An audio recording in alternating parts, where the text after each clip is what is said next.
we're going to talk a little Colorado right now. I know the game is currently on, but there were some big-time visitors that made it to Boulder for this matchup against Kansas State.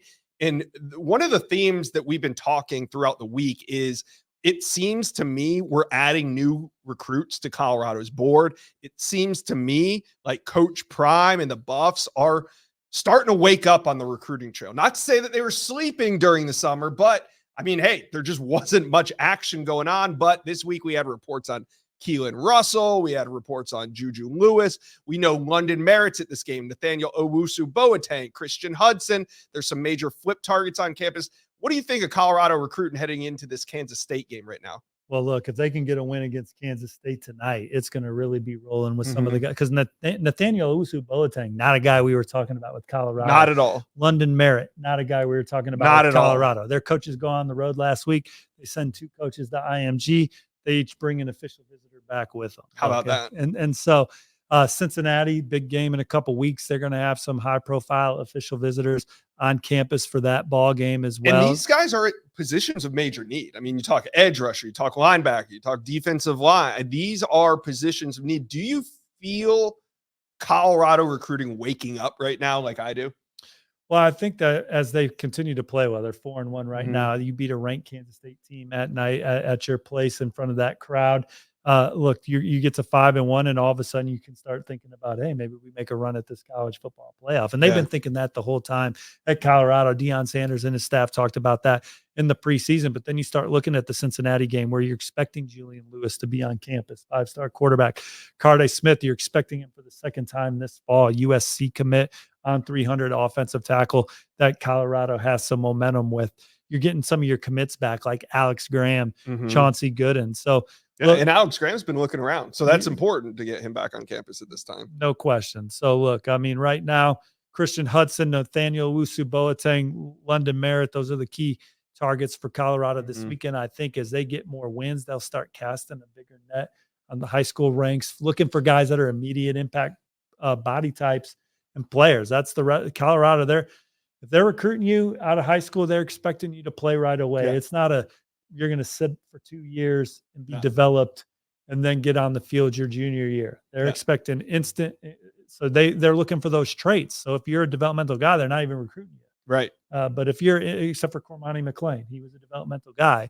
He was a 5-star. He weighed 160 pounds. Though. So that's the one developmental guy that they took that wasn't ready to play really as a true freshman. A lot of these other guys are physically ready to go, and they get them in there, and we see a lot of them making plays for them through the first 5 games of the season. Absolutely. All right, let's bring in Hayes Fawcett.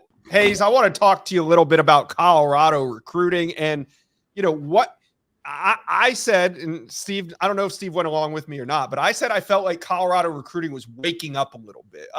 We saw some recent decommitments and Colorado hop on some fresh names in the back on the market, I should say, not the portal, back on the market. But what's kind of the tone you're hearing from recruits, or what do you think of Colorado recruiting as it heads into these crucial months? Well, Josh and Steve, I mean, you look at the past 2 years, Colorado always seems to really turn it up late in the cycle. And we're seeing, more of the same of that this time of the year as well. You had former Indiana commit Byron Baldwin recently decommit. Colorado's trending well there. Just like y'all mentioned, there's a lot of new names visiting Colorado. So stuff like that's definitely, important to monitor as we get closer to signing day. Yeah, and like Steve said, some of these new offers, when sometimes you look at new offers that go out in the season, you're like, oh, that team's too late. But because of what you said, Steve, I think late offers don't really matter at Colorado because, like you said, if Coach Prime's offering you, it's because he wants you to come in and play right away. Normally, a late offer at the high school level might mean like, hey, we've been watching you. We like you. We're going to, a late offer based on how you've been playing. But it's kind of different with Coach Prime. Well, in addition to Deion Sanders just being such an electric, charismatic personality that when you get in front of him, he just blows you away.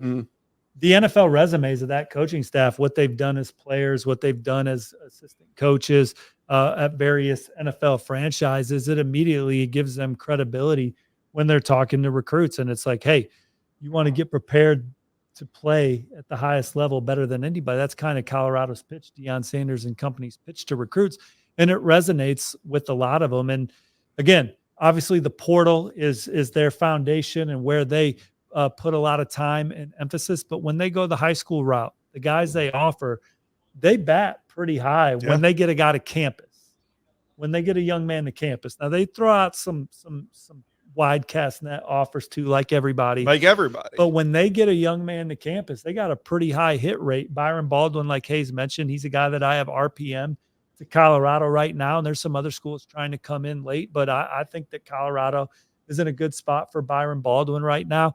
Hayes, let's go back to Travis Hunter's recruitment, man. Where do we even begin, man? Well, obviously, I remember doing the early signing period show and not even asking about Jackson State in the morning, just asking around schools in the SEC if they thought Travis Hunter would potentially flip to them. And they were all like, no. So I was asking the wrong people, and then getting an alert like 30 minutes before or 40, I don't know, maybe it was an hour before that saying I even kind of like Jackson, and he might be ending up at Jackson State. How was it from your perspective? Were you talking to Travis that day? What's your memory of Travis Hunter's recruitment and flip to Jackson State? So obviously, I'm pretty sure he committed to Florida State extremely early in the cycle. Dream school. And I remember like all throughout, the months leading up to signing day, everyone was asking him, Travis Hunter, what's your commitment status? Are you still, locked in with Florida State, et cetera, et cetera? I remember him being live on Instagram, continually saying that. Everybody would clip it, post it, things like that. But I'm kind of in the same boat as you, Steve. I didn't really hear about it until like an hour before he did his little live ceremony thing where he threw the hat and then, put on the Jackson State hat. But that was really the story of that signing day where he, flipped from Florida State to Jackson State. I mean, here we are today still talking about it. It was a pretty amazing time. I was covering Florida State. Most memorable moment. When Travis Hunter flipped. And we were doing a live stream because we thought, hey, we're just going to do a quick live stream. Florida State, they shouldn't have any big surprises on signing day, so we'll just go live. Well, we're on the live stream, and I get a text. It was a text saying Travis Hunter's going to Jackson State, and it came from inside the Moore Center at Florida State. It came from somebody on staff there, and it was about an hour before.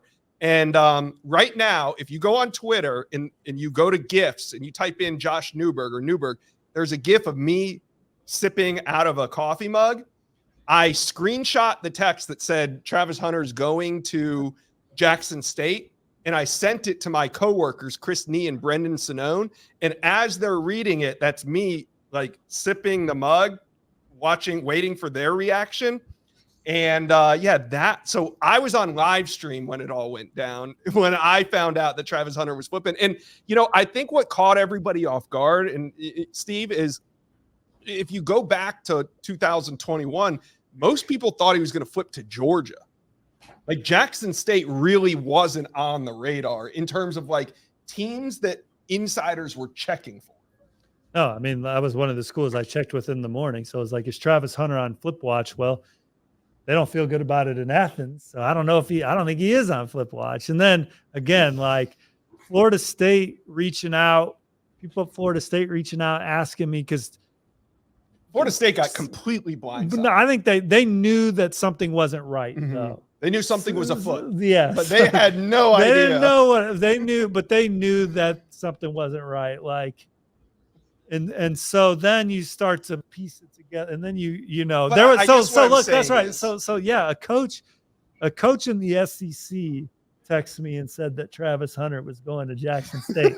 And so obviously there's the Peach State is heavily recruited. Mm-hmm. All right. So these college coaches have so many relationships with these high school coaches in these buildings in the state of Georgia. So it was just the right one to just say, hey, Travis Hunter's going to Jackson State. And so you're just, yeah, man, it was awesome. It's the most memorable moment for me in the close to 20 years of recruiting. And then he's the best player in college football. I think he could have gone anywhere, and this proved it. Like Travis Hunter didn't need a program. Well, All the programs need Travis Hunter. Look, he could, yeah, absolutely. I think we saw him walk into the tunnel. Is that right, Trey? Does he leave the field? That's just disappointing because if he's not on the field, if they can beat Kansas State with Travis Hunter, without him, that's a hell of an effort. But just the amount of attention he commands on offense, and then you're always aware of him on defense and how many snaps he plays and the motor he has, and then just what a good teammate he is and how competitive he is and how he's wired right. You know, he's a fantastic player that's going to be a top 3 draft pick, and he should win the Heisman Trophy because what he's doing is completely unheard of. We've seen some two-way players, but not to the magnitude. I mean, he's playing 2 ways like he's still playing in the Peach State. You know, he's the best. Warner football. He is the best 2-way player to come out of Georgia since Champ Bailey. Champ Bailey, for some of you, Hayes, do you know Champ Bailey? Yes, sir, I do. My man. Really smart. But how many of your friends, do you think a lot of your friends know Champ Bailey?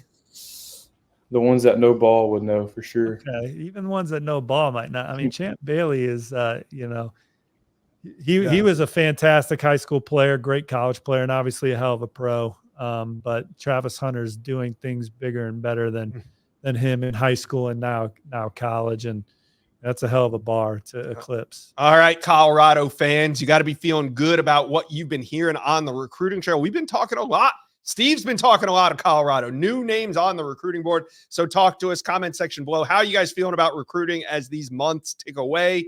We get into October, November, and December. Let us know, comment section below.